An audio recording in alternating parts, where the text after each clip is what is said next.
The alarm on Sarah Mitchell's phone buzzed at 5:15 a.m., dragging her from a fitful sleep. Outside her small Boulder apartment, the sky was still dark, painted in shades of deep blue and gray. She'd lived alone since her divorce 2 years ago, and the silence of mornings like this had become both comforting and suffocating. Sarah reached over and silenced the phone, lying still for another moment, gathering the mental fortitude to face another day. At 34, she'd been working as a 911 emergency dispatcher for 7 years, longer than most people stuck with the job. The burnout rate in dispatch was astronomical. Most lasted 3 or 4 years before the weight of human suffering became too much. But Sarah had lasted, and that said something about her constitution, her resilience, or perhaps her capacity for controlled numbness. She dragged herself out of bed, her bare feet cold against the wooden floor. The apartment was modest, a one-bedroom with second-hand furniture and walls decorated with framed photographs of her family, her parents in Arizona, her younger brother's kids, and one photo from her wedding day that she kept meaning to take down but never quite managed to. Sarah moved through her morning routine on autopilot, a shower where the water took 3 minutes to warm up. Black coffee, no sugar, just the way she developed a taste for it years ago. Oatmeal that she barely tasted as she ate it standing at her kitchen counter, reading the news on her phone. Another shooting somewhere. Another political scandal. Another weather warning she skimmed without fully processing. By 5:50 a.m., Sarah was dressed in her standard work attire, dark pants, light blue blouse, comfortable shoes that wouldn't make her feet scream by hour 8. She'd learned that comfort in small things mattered when you spent 8 hours in a chair, headset glued to your head, absorbing other people's emergencies like a psychological sponge. She pulled her shoulder-length brown hair into a practical ponytail, applied minimal makeup, just enough to look professional during the occasional visitor to the dispatch center, and grabbed her keys. The drive from her apartment to the Boulder County Emergency Services Center took exactly 22 minutes, a route she'd driven so many times that she could do it in a trance. The dispatch center was located in a nondescript building on the outskirts of Boulder, the kind of government structure that blended into the landscape, nothing special from the outside but vital within. Sarah had been coming here long enough to know every crack in the parking lot, every quirky habit of the building's temperamental heating system, every personality quirk of her fellow dispatchers. She pulled into her assigned spot at 6:10 a.m., 15 minutes early as always. Sarah believed in punctuality the way other people believed in religion. It was foundational to her sense of order and control. Walking through the glass doors, she nodded to Marcus, the overnight shift dispatcher who was preparing to hand off to the day crew. His face looked tired, the kind of exhausted that came from handling emergencies between 10 p.m. and 6 a.m. Sarah had worked those shifts before. She knew what it did to a person's sleep cycle and mental health. Now she worked days, and it was one small mercy she'd negotiated for herself after 7 years of proving she was reliable. She collected her coffee from the break room. The center's coffee was terrible, burnt, and acidic, but it was free and hot, and made her way to her station. The dispatch center was a large open room with 14 stations arranged in rows. Each station had a computer monitor, a phone console with multiple lines, and a radio headset. Currently, only 4 stations were occupied. The other dispatchers wouldn't arrive until 7 a.m. Sarah settled into her chair and began her pre-shift routine. She logged into her computer system, reviewing the day's assignments and any ongoing situations from the overnight shift. She checked her equipment, her headset, her mouse, her keyboard, the small tools of her trade that could mean the difference between life and death. She'd learned early on that a broken headset or a delayed computer response could have catastrophic consequences. She'd seen it happen once, a critical delay that resulted in emergency responders arriving 8 minutes late. 8 minutes. The difference between someone surviving a heart attack and someone dying on a kitchen floor. That dispatcher had never worked again. The guilt had been too much. At 6:35 a.m., Sarah opened her email to check the morning briefing. That's when she saw it. A meteorological alert marked with an urgent red flag. She clicked on it, her eyes tracking across the Weather Service's technical language. The forecast had changed overnight. A winter storm system, initially predicted to arrive in the evening, had accelerated. Wind patterns had shifted. The storm would now make landfall in the mountain passes by early afternoon, perhaps even earlier. Sarah felt her breath catch slightly. November storms in the Colorado mountains were unpredictable and dangerous. They created whiteout conditions, zero visibility, treacherous driving situations where even experienced drivers could find themselves stranded within minutes. She printed the alert and made her way to her supervisor's office. Tom Chen, who'd been running the Boulder County Dispatch Center for 8 years, was already at his desk reviewing reports. Tom was in his 50s, a former firefighter who understood the realities of emergency response from personal experience. "Morning, Sarah. You're in early," he said, glancing up from his screen. "We've got an incoming storm system that's ahead of schedule," Sarah said, handing him the meteorological alert. Tom's eyes scanned the document quickly. His expression shifted slightly, acknowledging the new information. "That's not ideal. We'll need to put out a weather advisory to the mountain communities, increase staffing on the rescue lines." "Good catch." Tom had always valued Sarah's attention to detail, her instinctive awareness of potential problems. Sarah returned to her station as the other dispatchers began arriving. By 7 a.m., the center was at full capacity, all 14 stations occupied by experienced professionals. The morning dispatcher meeting was brief. Tom mentioned the weather system, reminded everyone to stay alert, and released them to their stations. Sarah plugged in her headset and switched her phone lines to active. The first calls of the day began filtering in. A car accident on the highway, a medical check-on for an elderly resident, a noise complaint about early construction. Routine stuff, the bread and butter of dispatch work. But Sarah's attention kept drifting back to the weather monitor on her secondary screen. She watched the storm system progress across the radar map, a swirling pattern of red and yellow indicating severe weather. Her fingers drummed against her desk, a nervous habit she'd never quite broken.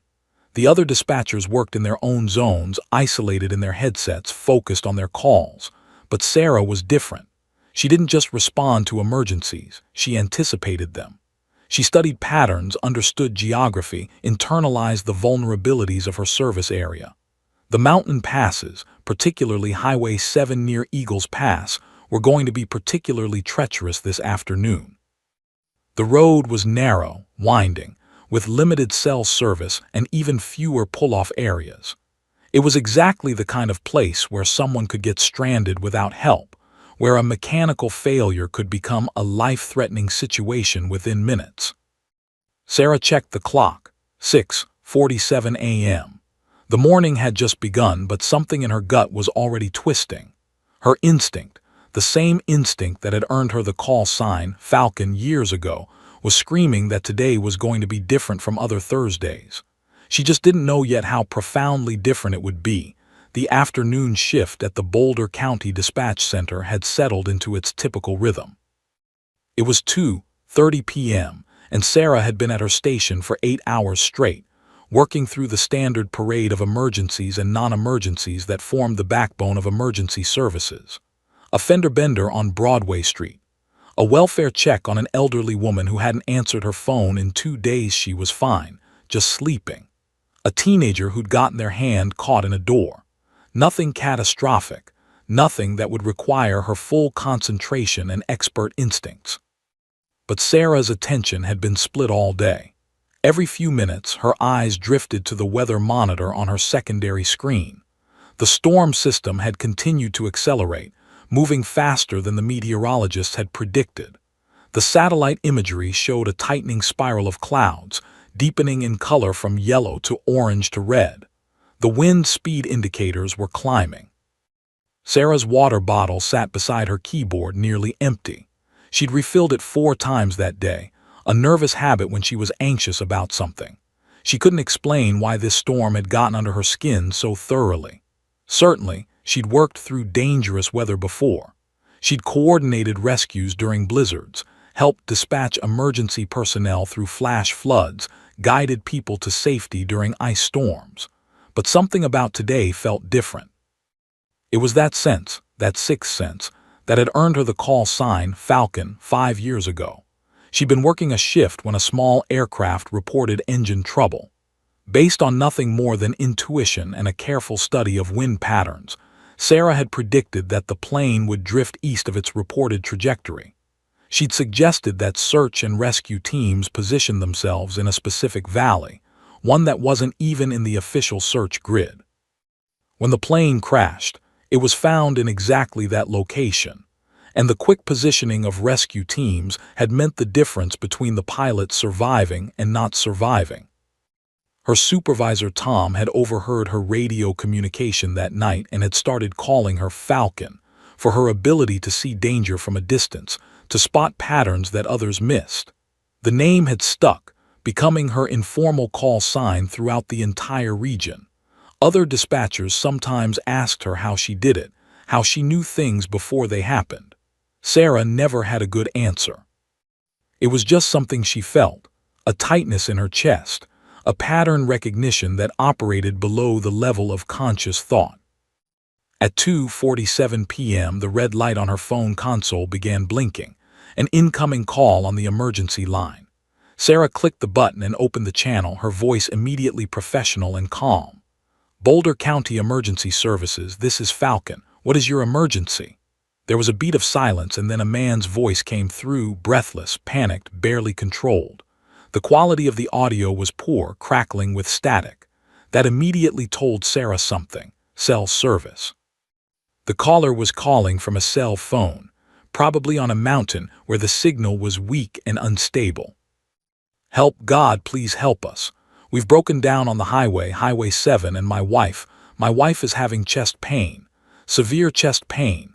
We need an ambulance, we need someone." The man's voice cracked, genuine terror bleeding through every word. Sarah's training kicked in immediately, overriding any emotional response.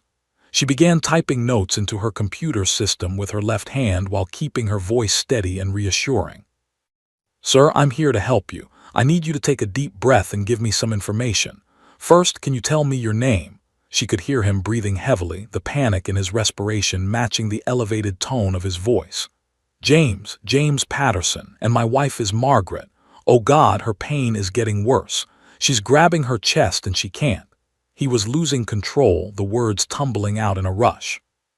In the background, Sarah heard another sound, a woman's voice, strained and frightened, making sounds of distress, and something else, high-pitched and frightened. Children. There were children in that vehicle. "James, I need you to listen to me very carefully," Sarah said, her voice intentionally firm, the kind of tone that could cut through panic and command attention. "You are not alone right now. I am here with you. What I need you to do is stay calm and give me specific information. Are you safe to talk to me while you're broken down?" Yes, we pulled off the road. We're on the shoulder, but James, there's no one out here. No cars, nothing. Where are we? Where is this place?" Margaret's voice came through, terrified and in pain.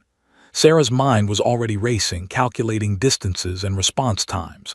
She quickly pulled up the GPS coordinates for Highway 7 near Eagles Pass, studying the terrain map. Her stomach sank as she reviewed the data. This was a remote area, beautiful during summer months, deadly during winter. Cell service was spotty at best. Ground ambulance response time from the nearest hospital was 45 to 50 minutes, depending on exact location and road conditions. "James, listen to me. I'm pulling up your location right now. Can you see any mile markers or road signs?" Sarah's hands were already moving, typing commands, initiating protocols. She glanced at the weather monitor. The storm was now showing wind speeds exceeding 40 miles per hour in the mountain passes. Visibility would be degrading rapidly. "There's a sign. It says mile marker 47, James said, his voice shaking. "How long until someone gets here? Margaret says the pain is like an elephant is sitting on her chest. She can't breathe properly. She's scared. I'm scared." In the background, Margaret let out a groan of pain that sounded like genuine cardiac distress. Sarah's professional experience had exposed her to hundreds of medical emergencies, and something in that sound, the quality, the severity, told her this was serious. This wasn't indigestion or anxiety. This was a real medical emergency, and it was happening in one of the most remote, difficult-to-access locations in her service area. Sarah's fingers flew across her keyboard as she began reviewing Margaret's options. Ground ambulance would take 45 minutes minimum. The nearest hospital was Colorado Springs Memorial, 30 miles away. Even driving at normal speeds with no traffic, the Pattersons were looking at 45 minutes to an hour to reach medical care. But there was another option, and Sarah was already thinking about it. The Air National Guard base at Peterson was only 20 miles away. Black Hawk helicopters stationed there were equipped for medical transport.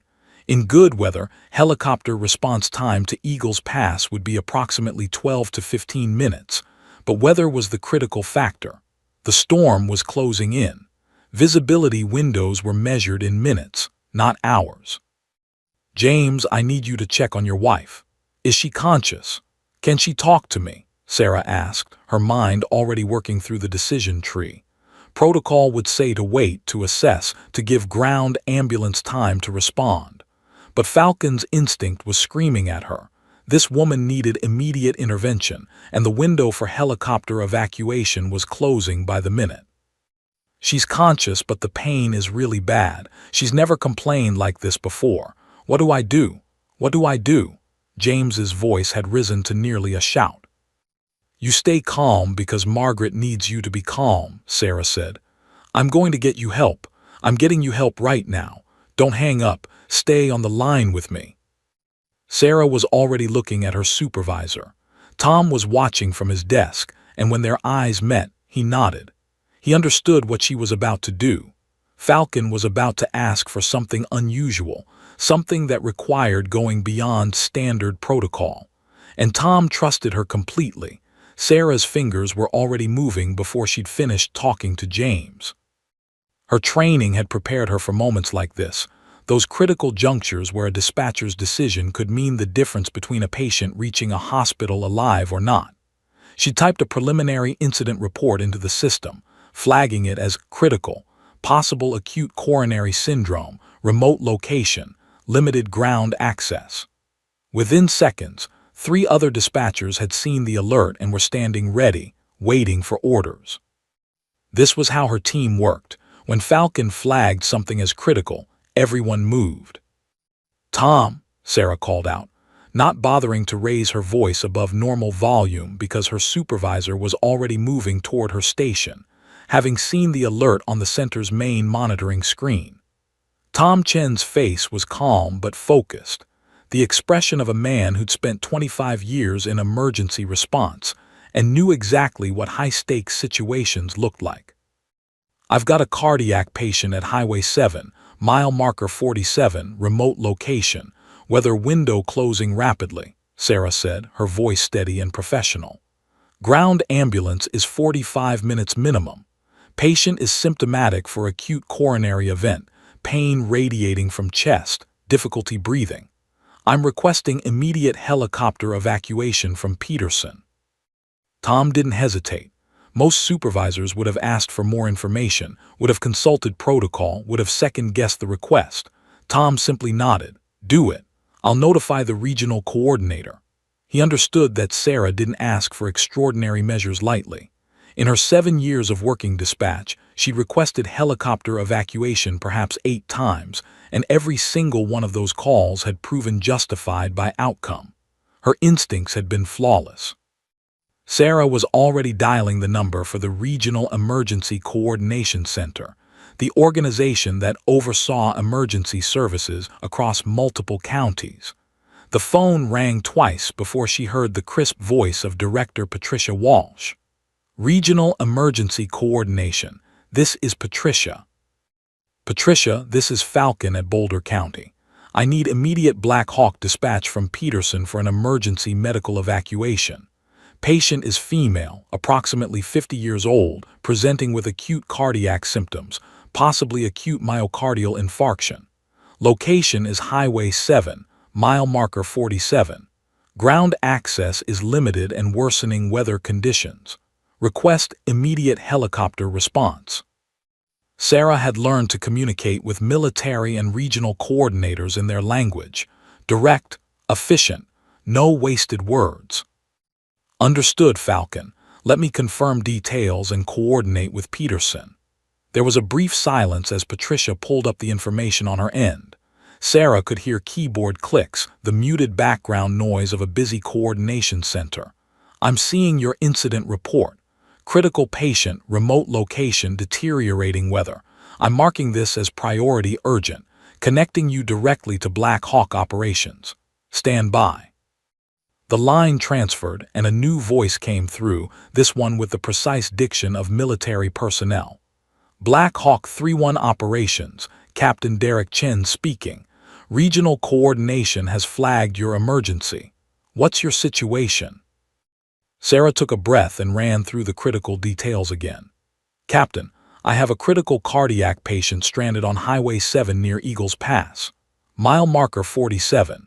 Patient is female, approximately 50, presenting with acute chest pain, dyspnea, possible acute myocardial infarction. Current weather conditions are clear but deteriorating rapidly. Storm system moving in from the northwest. Wind speeds currently 30 knots, projected to intensify. Current visibility approximately 2 miles, projected to drop below 1 mile within 8 minutes. Ground ambulance response time exceeds 45 minutes. I'm requesting immediate helicopter evacuation.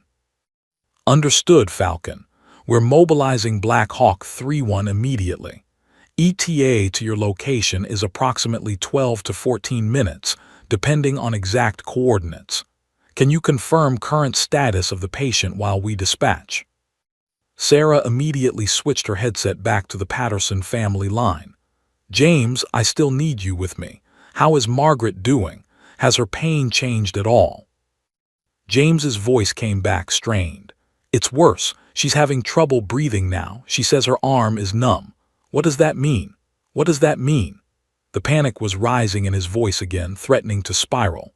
In the background, Sarah could hear Margaret making small sounds of distress, and the children. She could now hear that there were 2 of them, their voices small and frightened in the background.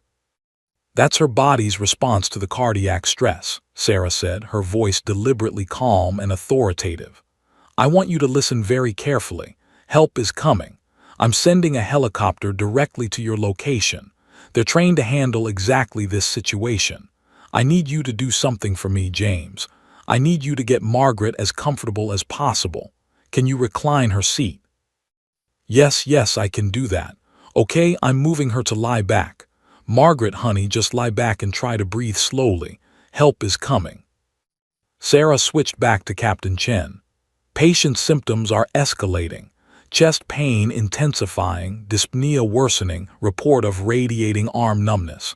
This is textbook acute coronary syndrome. Recommend maximum speed response. Confirmed, Falcon. Black Hawk 3-1 is lifting off now. ETA to Eagles Pass is 13 minutes. What's your current weather assessment? Sarah was already pulling up her secondary weather monitoring system, the one that showed real-time meteorological data for the mountain passes. She'd been monitoring it obsessively all afternoon, watching the storm system move closer, watching the predicted arrival time accelerate. Current conditions at Eagles Pass are clear but transitioning rapidly. Wind speeds are 35 knots and climbing.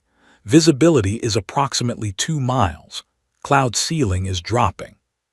Storm system is moving faster than predicted. You're going to have a very tight window, Captain.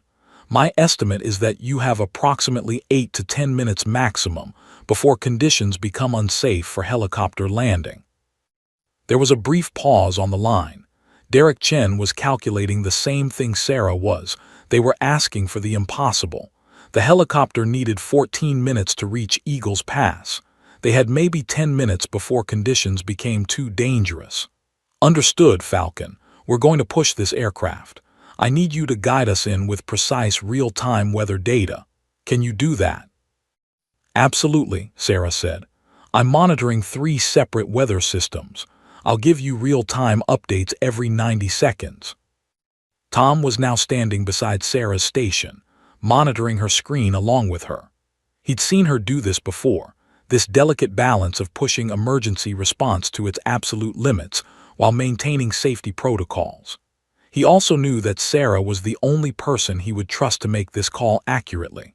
One mistake, one moment of hesitation or overconfidence, and a helicopter crew could find themselves in a whiteout situation with no visibility and no safe landing options. Sarah's other work had shifted to the other dispatchers. She delegated calls to her colleagues, clearing her board of all other incidents so she could focus entirely on the Patterson family and coordinating the helicopter response. This was a calculated decision. Other emergencies would be handled by her team while she devoted herself completely to this critical situation. It was the kind of prioritization that only a supervisor could authorize, and Tom had implicitly done so by taking over her other calls himself. "James, I need you to do something for me," Sarah said, switching back to the family line. "I need you to find a clear area where that helicopter can land. It doesn't have to be large, just open ground without trees or obstacles. Can you see anything like that from your vehicle?" There's a wide shoulder here. It's maybe 50 feet to the road from where we are. The ground looks relatively flat. Will that work?" "That's perfect," Sarah said. "Keep Margaret as calm as possible. Tell her that help is minutes away. Help is literally minutes away, James. You're doing everything right." She pulled up the geographic data for that specific location, studying the terrain carefully. Mile marker 47 on Highway 7 was just past Eagles Pass proper, in a relatively open area surrounded by rocky terrain and scattered pine trees. The shoulder James described would work, though it wouldn't be an ideal landing zone. But ideal wasn't an option anymore. They were past ideal. They were in the realm of difficult choices and tight margins. Sarah looked at the weather monitor again. The storm system was now showing wind speeds of 42 knots. The helicopter had approximately 9 minutes to reach Eagles Pass and land before conditions became critical. 9 minutes to save a life. Peterson Space Force Base sat on the eastern edge of Colorado Springs, a sprawling installation that served as home to some of the most advanced military aircraft in North America. 20 miles away from the mountains, it was barely a 10-minute drive from downtown Colorado Springs. But this afternoon, a different kind of distance mattered, the aerial distance between the base and the remote stretch of Highway 7, where a woman was having a heart attack. Captain Derek Chen sat in the Black Hawk helicopter cockpit, methodically working through the pre-flight checklist with the practiced precision of a pilot who'd logged more than 2,000 hours of flight time. Derek was 42, a career Air Force officer who'd served 3 tours overseas and had developed a reputation as someone who remained calm in catastrophic situations. His hands moved through the checklist items with automatic competence while his mind was elsewhere, thinking about the weather forecast he'd reviewed that morning. An afternoon storm system had been predicted, but the latest data suggested it was moving faster than expected. He'd made a mental note to keep an eye on it. In the rear of the helicopter, Staff Sergeant Marcus Williams was checking the medical equipment one final time. Marcus was the crew's primary medic, trained in emergency medicine and helicopter evacuation procedures. He'd been with Derek for the past 4 years and had developed an almost telepathic understanding of what Derek needed from his crew during high-stress situations. Beside him, Sergeant Alina Vasquez and Sergeant James Morrison were reviewing their equipment harnesses and preparing for rapid deployment if needed. The Black Hawk crew was small but incredibly skilled. Each person could anticipate what the others needed before being asked. The radio on Derek's headset crackled with the routine communication of a busy military base. Other aircraft were preparing for afternoon flights. Ground crews were conducting maintenance checks. the constant hum of organized military operations. Derek wasn't expecting anything particularly dramatic for this shift. Most of his flights were training exercises, routine transport missions, or precautionary standby situations that never quite became active responses. The dramatic rescue calls that required helicopter evacuation were rare, maybe once or twice a month on average. That changed at 2:52 p.m. when the emergency frequency on Derek's radio came alive with urgent traffic. All available units in the Colorado Springs region be advised. This is regional emergency coordination. We have a critical medical emergency requiring immediate helicopter evacuation. Location is Highway 7, mile marker 47, Boulder County jurisdiction. Patient is female, approximately 50 years old, presenting with acute cardiac symptoms. Ground ambulance response time exceeds 45 minutes. Weather deterioration imminent. Black Hawk 3-1 from Peterson Space Force Base is being mobilized for immediate response. Acknowledge. Derek's head came up from the checklist. He and Marcus exchanged a quick glance. Marcus immediately began double-checking his medical equipment with increased urgency. Black Hawk 3-1, this is Derek Chen. We acknowledge. Mobilizing immediately, Derek keyed into the radio. His hands were already moving, switching the pre-flight from routine to emergency protocol. Marcus, we're going hot. Possible cardiac emergency, remote mountain location, deteriorating weather. Ready when you are, sir, Marcus replied, his voice calm and professional, though Derek could sense the shift in energy through the fuselage. This was what they trained for, what they drilled endlessly, the real thing, the moments that actually mattered. Derek initiated the helicopter's engines, feeling the familiar vibration as power surged through the aircraft. The rotor blades began their slow rotation, gradually accelerating. The pre-flight that would have taken another 15 minutes was now compressed into 3. Derek communicated with air traffic control, received clearance for immediate departure, and lifted the Black Hawk off the tarmac within 5 minutes. The base was used to emergency departures. The personnel moved without hesitation to support the rapid launch. Once they were airborne and climbing, Derek switched his communication channel to regional emergency coordination. That's when Patricia Walsh's voice came back with additional information. Black Hawk 3-1, regional coordination. We're connecting you with the primary dispatcher on this incident. She'll be your primary communication point for real-time updates and guidance. Call sign is Falcon. Channel switching now. Derek's hands paused on the controls for just a fraction of a second. Falcon. He knew that call sign. Years ago, when he'd been working with the Mountain Search and Rescue Coordination, he'd worked with Falcon on a critical aircraft emergency response. She'd been the dispatcher for that incident, and her guidance had been instrumental in orchestrating the rescue of a downed pilot. Derek had never forgotten it. He'd actually asked about her after that mission, hoping to work with her again. The Mountain Rescue Coordinator had explained that Falcon was legendary in emergency dispatch circles. Her instincts were considered nearly supernatural, and her ability to coordinate complex responses was unmatched. The channel switched and a familiar calm voice came through. Black Hawk 3-1, this is Falcon. Welcome back to the mountains. I have your patient and I have your weather situation. Current conditions are manageable but deteriorating rapidly. I need you pushing this aircraft hard. Derek felt something settle in his chest, a sense of confidence, almost of certainty. Having Falcon on the line meant they were in the most capable hands possible. Falcon, it's good to hear your voice. Derek Chen on the controls. What's your current assessment? Derek, I remember you, Sarah's voice came back, warm for just a moment before shifting back to professional focus. Current patient status. Female, 52 years old, acute chest pain, radiating to left arm, dyspnea, presenting with classic acute myocardial infarction symptoms. Location is Highway 7, mile marker 47. Family is in the vehicle, 2 children present as well. Ground access is limited. You have approximately 9 to 10 minutes of viable landing, whether before storm conditions become unsafe. ETA to Eagles Pass. 13 minutes at current airspeed, Derek said. Can you get me that window expanded?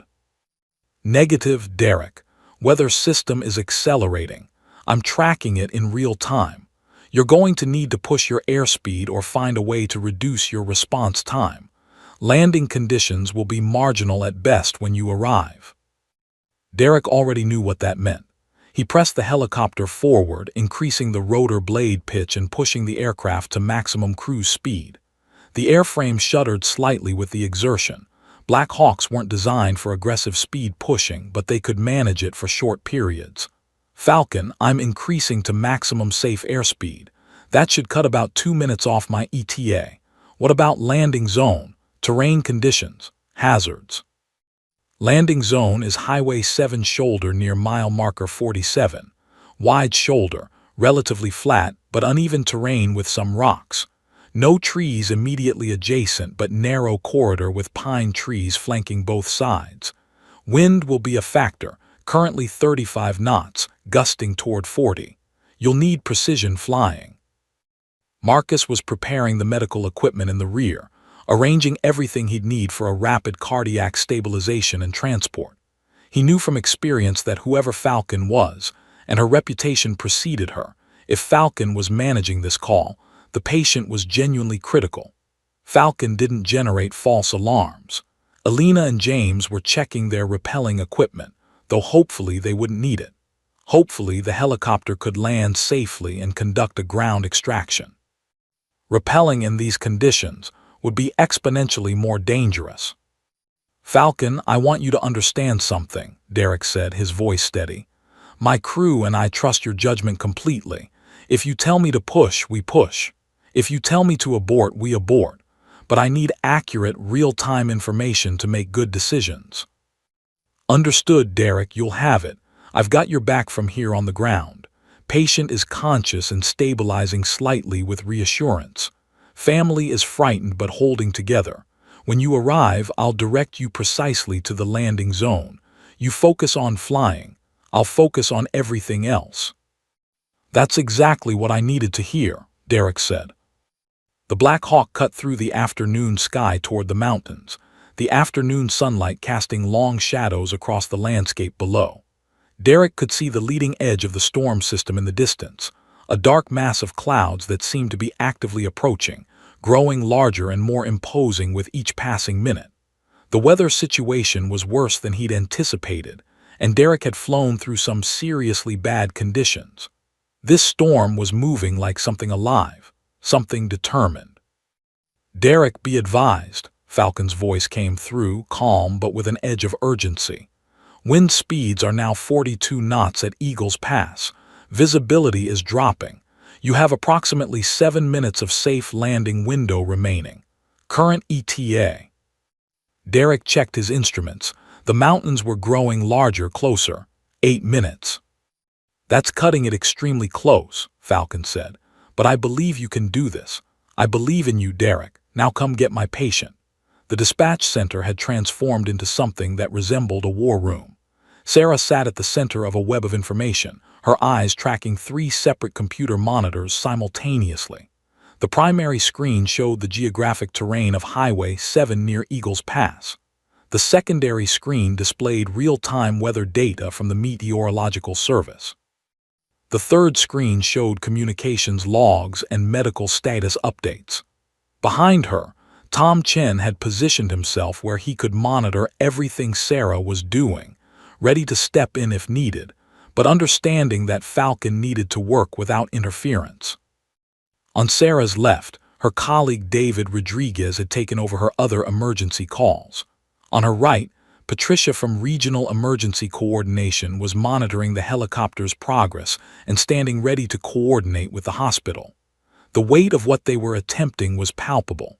Somewhere in the dispatch center, someone had whispered the phrase "miracle mission," but Sarah had immediately shut that down internally. Miracles were for prayers. What they were conducting was professional expertise, training, and precise execution. No miracles required. Falcon to all units, Sarah keyed her radio, her voice calm despite the adrenaline flooding her system. Updated weather assessment. Storm system is accelerating beyond meteorological predictions. Current wind speeds at Eagles Pass are 42 knots with gusts approaching 45. Visibility has dropped to 1.25 miles. Ceiling is approximately 300 feet and lowering.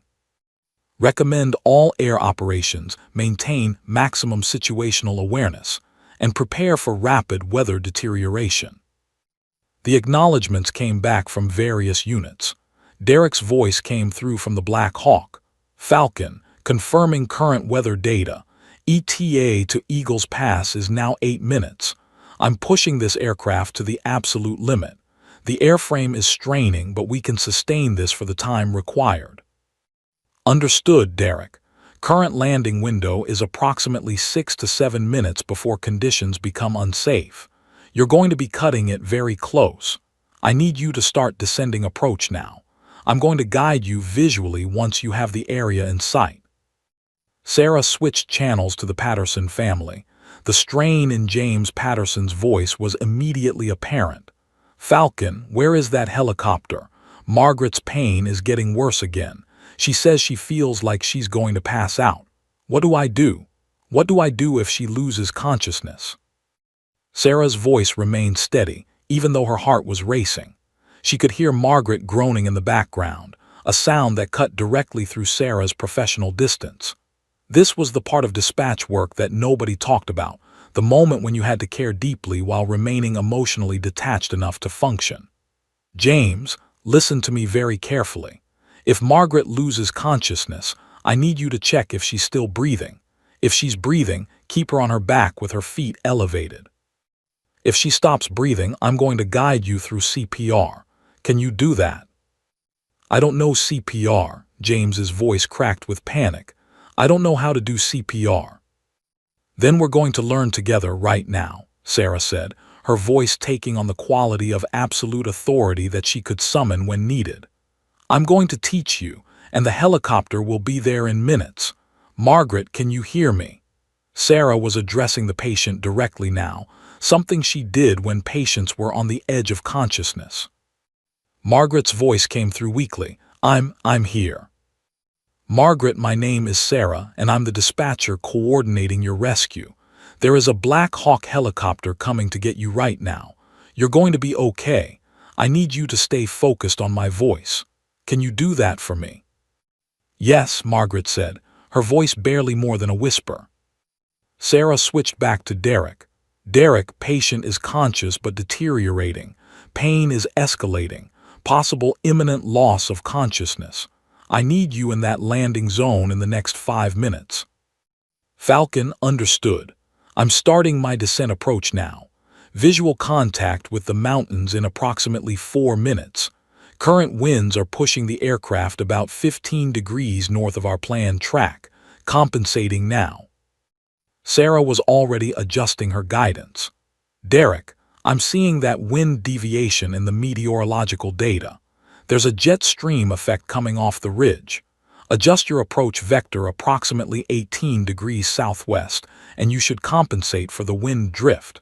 The landing zone will come into view just beyond the ridge line. Adjusting now, Falcon. Appreciate the detailed guidance. Starting descent.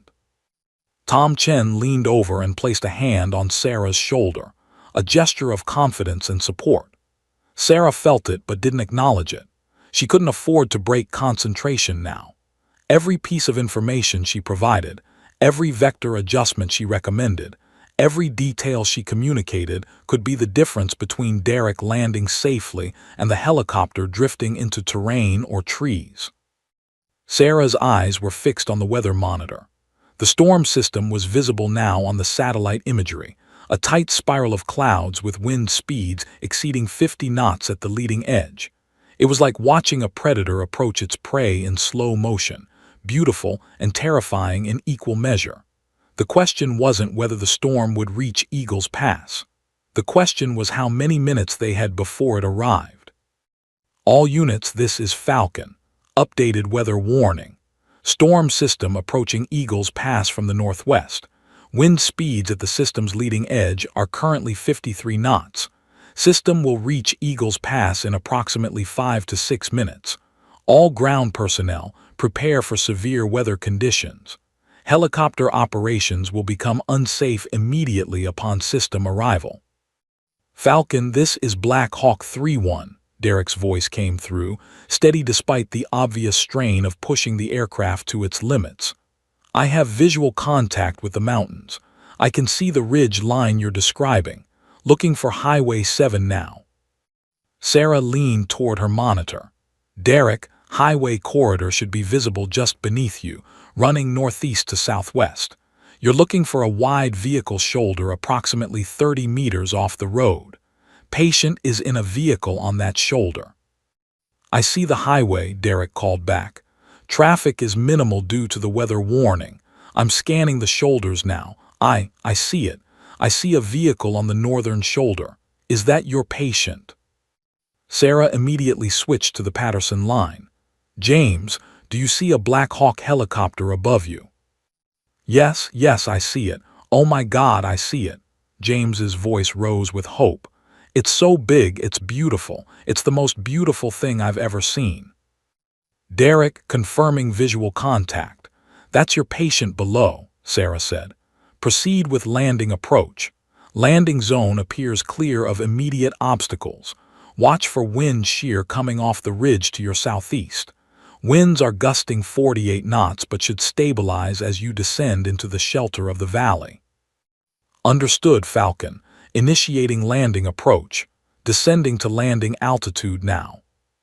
Sarah's eyes moved back to the weather monitor. The storm was impossibly close now, the leading edge just minutes away from the mountains.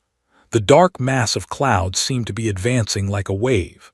She was tracking it in real time, seeing the wind speed readings in the metadata, watching the visibility projections drop from mile to half mile to quarter mile. Derek, I need to be direct with you. You now have 3 minutes, maybe less, before storm conditions become unsafe. You are literally racing the weather. Your weather window is closing. Falcon, I understand completely.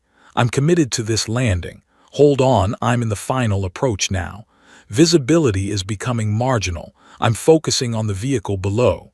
Rotor wash is kicking up significant dust, preparing to touch down. Sarah's hands gripped the edge of her desk. She was no longer typing, no longer scanning information. She was simply present, holding the space for Derek and his crew, believing with every fiber of her being that he could do this impossible thing. Land a helicopter in marginal conditions, with minutes before the weather became completely untenable. The wind speeds on her monitor now showed 47 knots. The visibility projection showed conditions worsening to 0 within 4 minutes. And somewhere in the mountains, a Black Hawk helicopter was descending toward the ground in conditions that were deteriorating by the second. Sarah's voice came through one more time, quiet and certain. Derek, you've got this. Land this bird and get that patient. I believe in you. All she could do now was wait. The helicopter descended through increasingly turbulent air.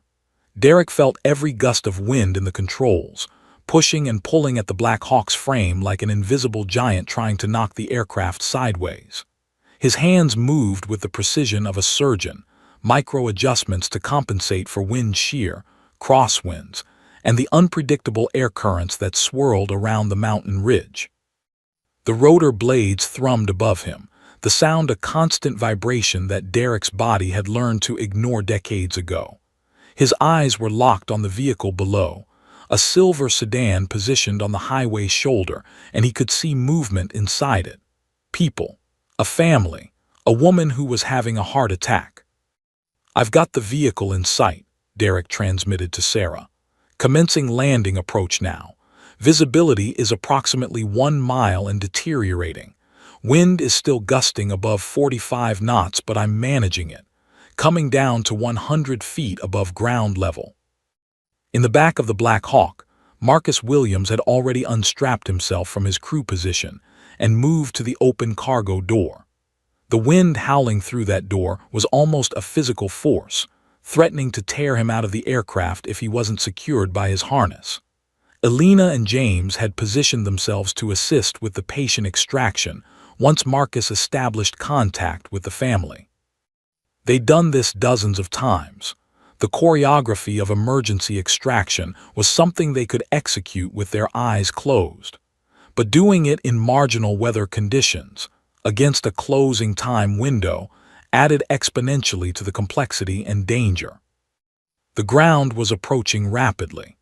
Derek could now see the sedan clearly, could see a man's face pressed against the window looking up at the descending helicopter. The rotor wash from the Black Hawk was already kicking up significant dust and snow, creating a vortex of white that made the ground rapidly disappear from sight. This was one of the most dangerous moments of helicopter operations, the transition from visual flight to instrument-based guidance, while simultaneously trying to land on an unprepared surface. Derek shifted his vision to his instruments, the instruments that would tell him his altitude, his rate of descent, his exact position. The altimeter showed 90 feet, 80 feet, 70 feet. The ground was down there somewhere beneath that wall of dust. He was flying blind now, trusting his instruments and trusting his training. "Derek, you're looking good," Sarah's voice came through his headset, calm and confident. "You're positioned directly above the landing zone. Slight drift to the northeast. Adjust your controls approximately 2 degrees southwest to center on the target zone." Derek made the micro-adjustment. The helicopter shifted slightly. He could see the outline of the vehicle below, just barely visible through the dust cloud his own rotor wash had created. "I've got the vehicle in sight visually again, 50 feet above ground level, preparing to touch down." The Black Hawk descended the final 50 feet in what seemed like slow motion, but was actually occurring in just seconds. Derek's focus was absolute. His entire consciousness concentrated on the delicate task of settling a multi-ton aircraft onto an unprepared surface in high winds. The skids, the helicopter's equivalent of landing gear, made contact with the ground. Derek felt the resistance, the friction, the aircraft settling. For one heart-stopping moment, he thought the wind might catch them, might tip the helicopter, might turn this perfectly executed approach into a disaster. But the aircraft held. The Black Hawk was down. "Touchdown," Derek confirmed, his hands still maintaining control pressure on the cyclic and collective controls. The engines were still running at high RPM, ready to lift off immediately if conditions deteriorated further. "Landing zone secured. We are on the ground. Go, go, go." Marcus didn't wait for a second instruction. He was already moving, his medical equipment pack secured to his harness, his body moving through the turbulent rotor wash toward the sedan. Elena and James were right behind him, moving in perfect coordination. The wind from the rotor blades was now gusting at nearly 50 knots, the dust and snow creating visibility measured in feet rather than miles. It was chaos, organized chaos, but chaos nonetheless. Marcus reached the sedan's passenger door. The father, James Patterson, had already opened it. Margaret was visible in the passenger seat, her face gray, her breathing labored. Marcus could see immediately that her condition had deteriorated significantly since the initial phone call. He'd done enough emergency medicine to recognize the signs of a serious cardiac event. The cyanotic lips, the difficulty breathing, the way her body was slumped in the seat. "I'm Marcus with Air National Guard Rescue," he shouted over the rotor noise, though the family couldn't really hear him over the deafening sound. "We're getting you to the hospital. Can you move?" Margaret shook her head slightly, indicating she couldn't move without assistance. That was fine. Marcus and Elena were trained for exactly this situation.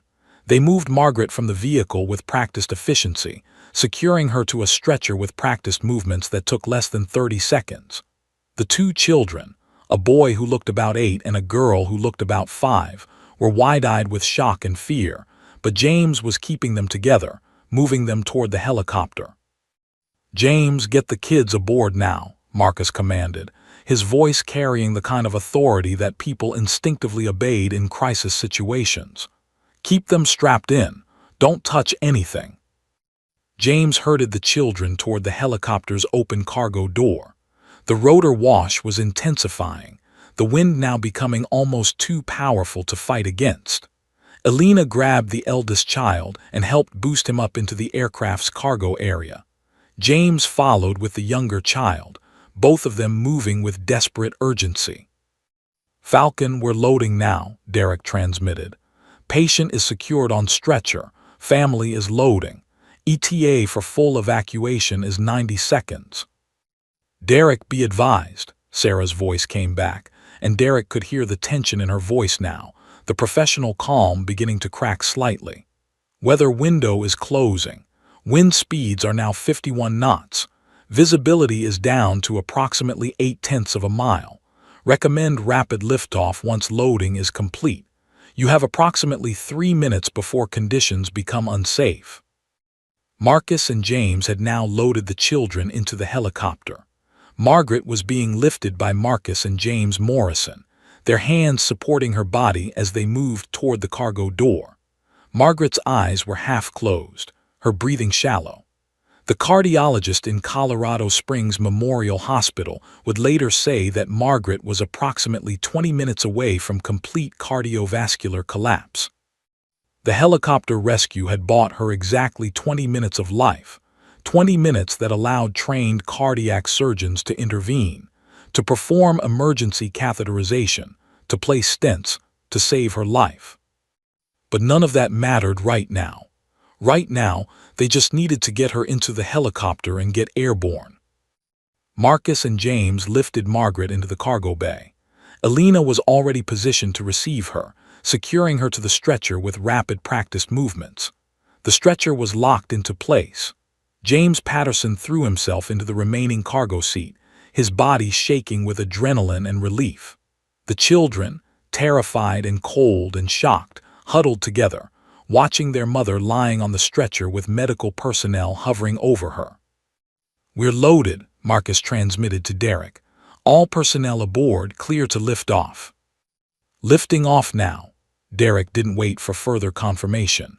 He increased power to the rotor blades, felt the aircraft respond, felt the skids losing contact with the ground. The Black Hawk rose vertically, climbing away from the highway's shoulder into the deteriorating weather. Behind them, the wind howled across the empty shoulder where they'd been less than 90 seconds before. In another 30 seconds, that same shoulder would be engulfed in whiteout conditions as the storm system's leading edge reached Eagles Pass. They had lifted off with barely 90 seconds to spare. In the dispatch center, Sarah watched the confirmation on her screen. The helicopter was airborne. The family was safe. The extraction was complete. She allowed herself exactly 3 seconds of relief before switching her focus entirely to coordinating the flight to Colorado Springs Memorial Hospital and ensuring that Margaret received the medical intervention she desperately needed. Outside her dispatch center window, the first flurries of the major storm system were beginning to fall on Boulder.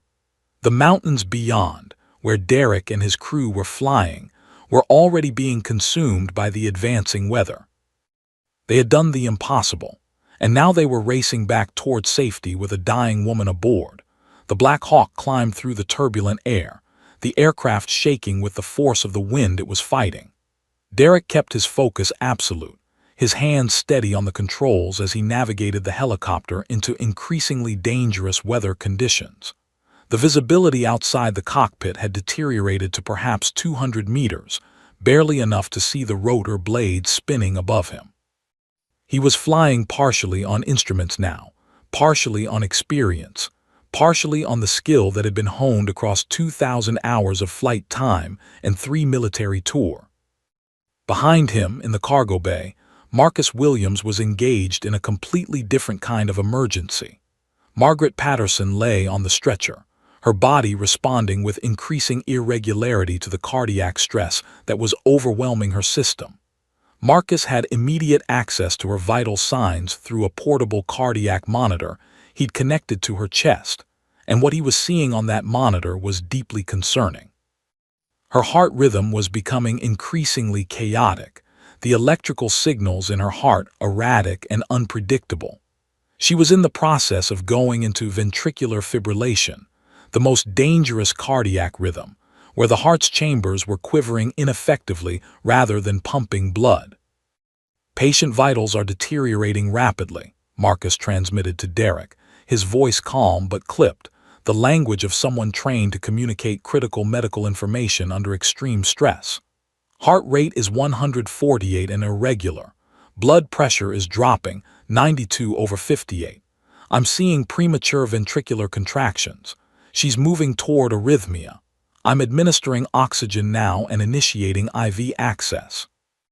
Derek heard the urgency beneath Marcus's professional demeanor. He knew what those symptoms meant. Margaret was seconds away from a complete cardiac collapse. ETA to Colorado Springs Memorial is 9 minutes. Marcus, what are her chances? If we can keep her stable for 9 minutes, we've got a chance, Marcus said, and Derek could hear the determination in his voice. But she's crashing, Derek. She's actively crashing. I'm going to need you to get us there as fast as this bird can fly. Derek pushed the helicopter forward, increasing airspeed despite the turbulent conditions. The Black Hawk was screaming through the air now, the engines pushed to maximum RPM, every system operating at absolute capacity. The aircraft shuddered and lurched as wind gusts caught it, but Derek compensated instinctively, keeping the nose pointed toward Colorado Springs.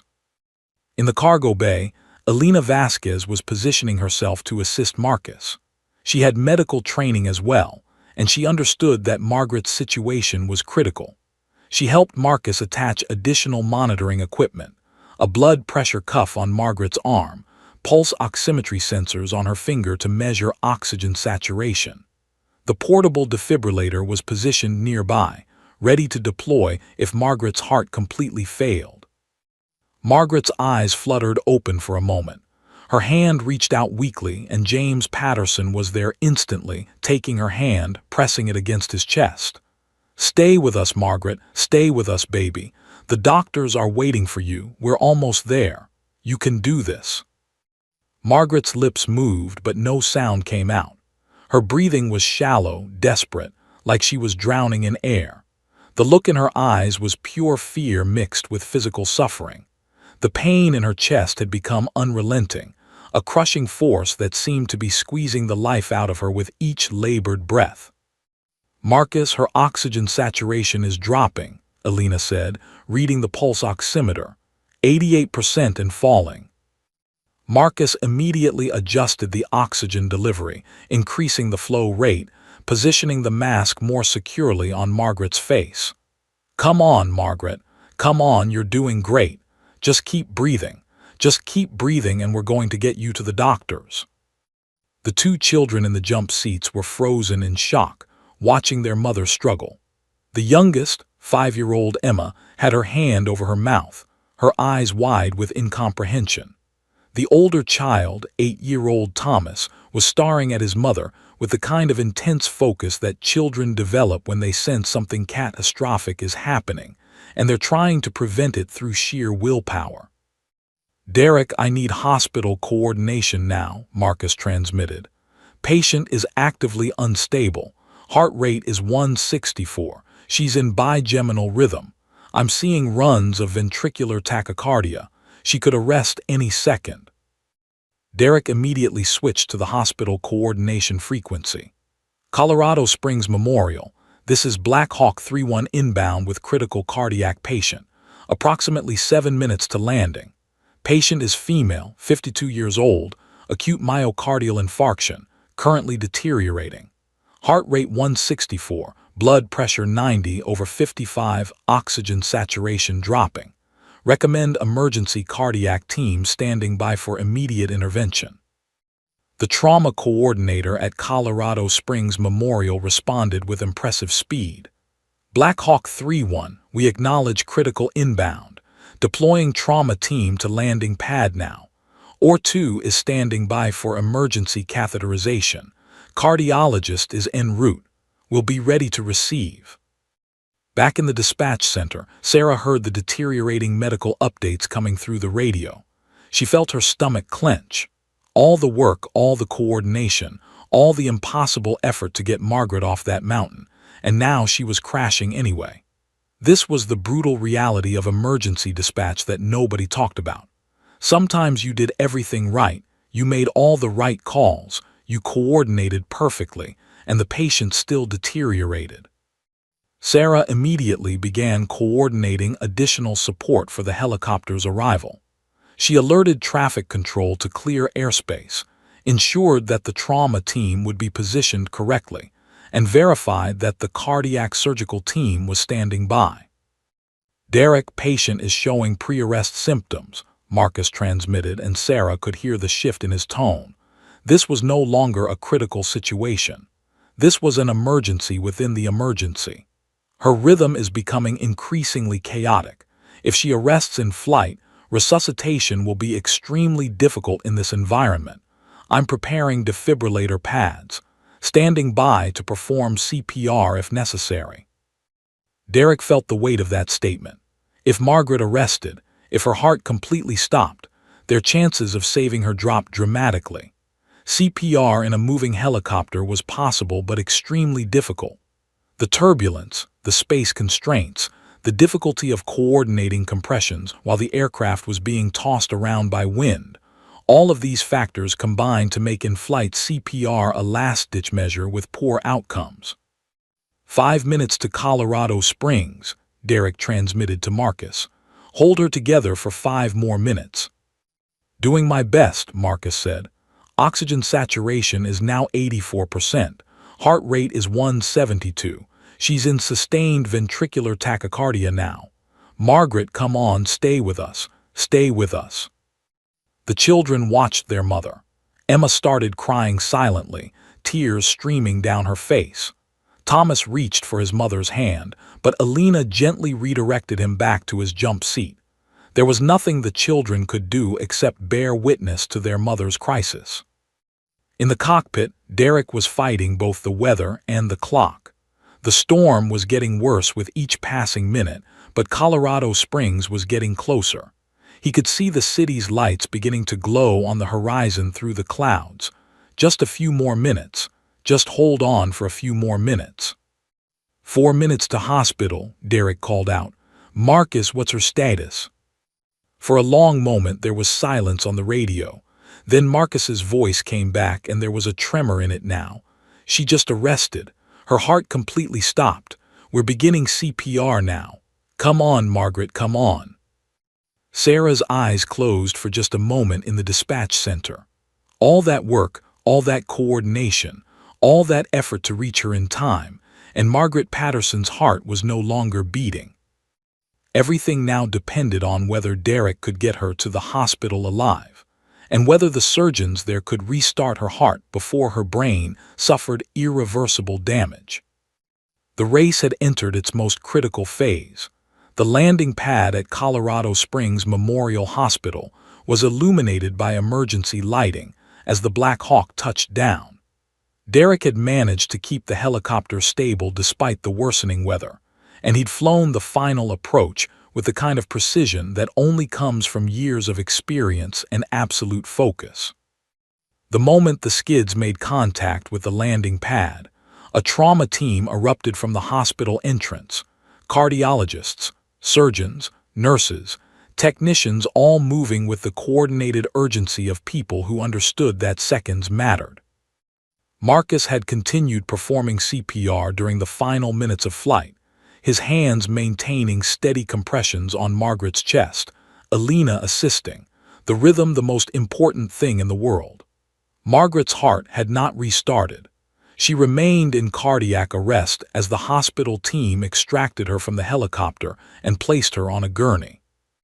Dr. Richard Patterson, no relation to James, was the lead cardiologist, a surgeon with 30 years of experience and a reputation for saving patients that most people considered lost causes. He looked at Margaret's monitor and immediately made his assessment.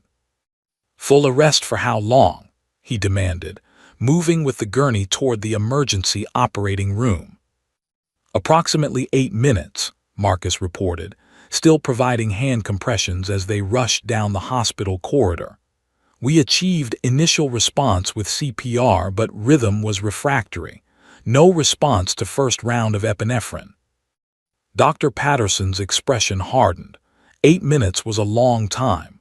Brain damage could begin within 4 to 6 minutes.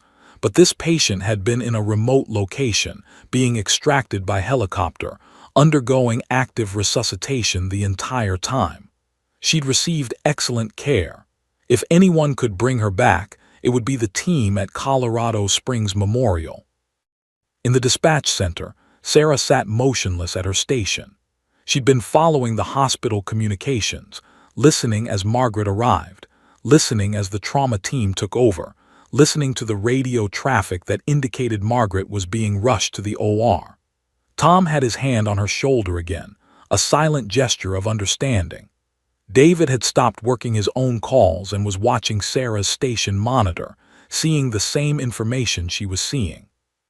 "Falcon, this is Black Hawk 3-1, Derek's voice came through, and Sarah could hear the exhaustion in his voice. "Patient has been delivered to Colorado Springs Memorial. Current status is cardiac arrest, en route to emergency OR. Thank you for the guidance. Your coordination made this mission possible." "Derek, you and your crew are heroes," Sarah said, her voice steady despite the emotion tightening her throat. "Get safe. Get your bird home." "Roger that, Falcon. We're heading back to base now. Let's hope the doctors can do what we couldn't, bring her back." Sarah switched off that channel and sat in silence for a moment. She'd done everything right. She'd made every correct decision, coordinated perfectly, pushed the helicopter crew to their absolute limits, and Margaret Patterson was alive, technically alive because of those decisions. But whether Margaret would survive the night, whether she would wake up with her mind intact, whether the family would get their wife and mother back, those questions were now beyond Sarah's control. They belonged to the surgeons, the medical technology, and ultimately to factors that had nothing to do with dispatch expertise. Hours passed. Sarah continued her shift, handling routine calls, her mind partially present, partially still tracking Margaret Patterson's status through hospital radio updates. At 6:47 p.m., a message came through from Colorado Springs Memorial. Margaret had been successfully resuscitated. Dr. Patterson had performed emergency cardiac catheterization, found a completely blocked left anterior descending coronary artery, and placed a stent. Margaret's heart had restarted after 52 minutes of combined resuscitation, an extraordinarily long time. The fact that she'd survived at all was remarkable. The fact that she regained consciousness suggested there might not be significant brain damage, though only time would tell. Sarah felt something release in her chest, a tension she'd been carrying since 2:47 that afternoon when James Patterson's panicked voice had first come through her headset. 6 weeks later, Sarah stood in the Boulder County Emergency Services Auditorium. The community had organized a recognition event to honor the rescue personnel who'd coordinated the Patterson family's emergency extraction. The room was filled with media, community members, emergency services personnel, and families whose lives had been touched by the emergency response system. County Commissioner David Martinez stood at the podium, reviewing the details of the rescue operation. This extraordinary rescue was only possible because of the coordination and expertise of multiple agencies and individuals, he was saying. The Air National Guard helicopter crew demonstrated exceptional skill. The hospital trauma team performed life-saving surgery. But all of this depended on one critical decision made by a 911 dispatcher, who recognized danger approaching and acted with the kind of professional expertise that exemplifies true heroism. He looked toward where Sarah sat. Sarah Mitchell, known throughout this region as Falcon, saw the danger before the storm arrived. She anticipated the medical emergency's severity. She coordinated a rescue operation that defied conventional wisdom about what's possible in marginal weather conditions. "Sarah, would you please come to the stage?" Sarah felt her heart jump, Public recognition had never been comfortable for her. She preferred to work in the background, to let her professional competence speak for itself. But she stood and made her way to the stage, where the commissioner shook her hand and the audience applauded. The reason this family is whole today is because Falcon saw the danger from a distance and never lost sight of what mattered, Commissioner Martinez said, and Sarah heard her own call sign carrying weight and meaning. The Black Hawk crew was there. Derek, Marcus, Alina, and James were standing in the front row, and Derek gave her a nod of respect that communicated everything he felt about her role in that day's events. The Patterson family was introduced next. James walked to the stage with Margaret on his arm. Margaret moved slowly, still recovering physically, but her mind was sharp and present.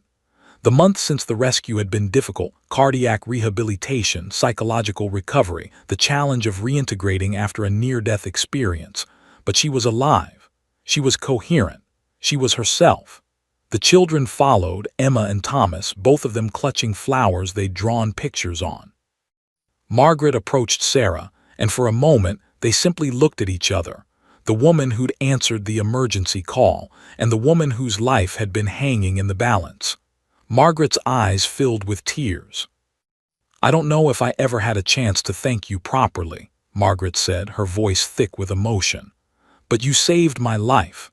You and Derek and all those people, but it started with you. You heard my husband's voice and you knew what needed to happen. You knew what the right thing was." Sarah felt her own eyes welling up. She reached out and embraced Margaret, and for a moment, the professional distance that she maintained for her own protection dropped away.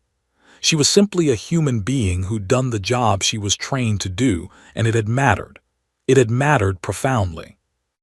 "I was just doing my job," Sarah said quietly. "No," Margaret said, pulling back but keeping Sarah's hands in hers. "You were more than that. You were the person who refused to accept that this situation was impossible. You looked at circumstances that should have been fatal and you found a way. That's not just a job, that's heroism." The audience applauded, and Sarah felt something shift inside her.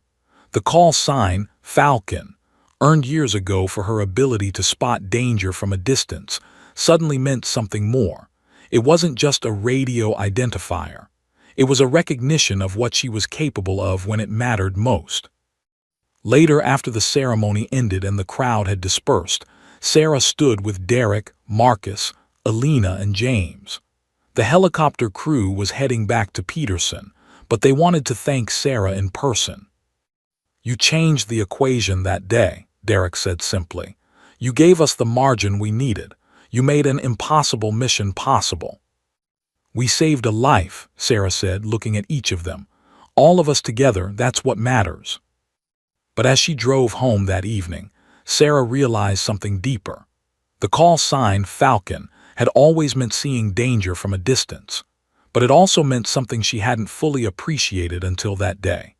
The ability to guide others through the storm, to provide the steady voice that kept people focused and moving forward, to believe in what was possible even when everything seemed impossible.